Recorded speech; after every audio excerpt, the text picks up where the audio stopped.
नमस्कार बंधुगण सुभद्रा योजना को नहीं आसिला सबुठारु बड़ खबर जदि आपण किंबा आपणक परिवार कहीं एपर्यंत सुभद्रा टंका पाई नांती देबे ए वीडियो को आपणक पई बहुत गुरुत्वपूर्ण कारण सरकार एबे एक नुआ तारीख घोषणा करछन्ते जेउ दिन बाकी रहिथिबा लक्ष लक्ष महिला को खाता को आसीबो 5000 टंका।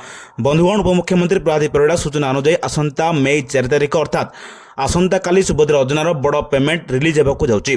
प्राय 1,23,000 महिला जो मानकर किसी टेक्निकल समस्या पाई टंका अटकी रही खाता को यही टंका पठाଯିबो।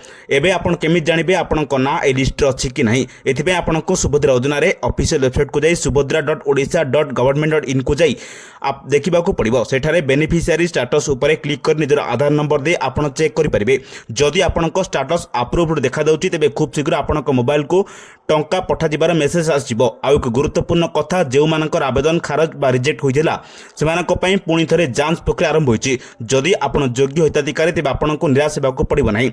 सरकार प्रतिटी योग्य महिला को टंका देवा पई प्रतिश्रुतिबद्ध। शेषरे जणाई रखुछु जो माने प्रथम वर्ष दुईटी जाक किस्ती पाई सारिचंती सेमानक पई परवर्ती 5000 टंका रक्षाबंधन समय मिलिबो। तेणु निजर बैंक खाता सहित आधार एवं एनपीसीआई मैपिंग निश्चित भाव चेक कर रखंतु। आशा करूछु ए तथ्य आपणक पई सहायक हेबो। एमिति लेटेस्ट अपडेट बाय आम चैनल को सब्सक्राइब करंतु एवं ए वीडियो को समस्तଙ୍କ पाखକୁ शेयर करंतु। ब्यूरो रिपोर्ट सावधान ओडिशा।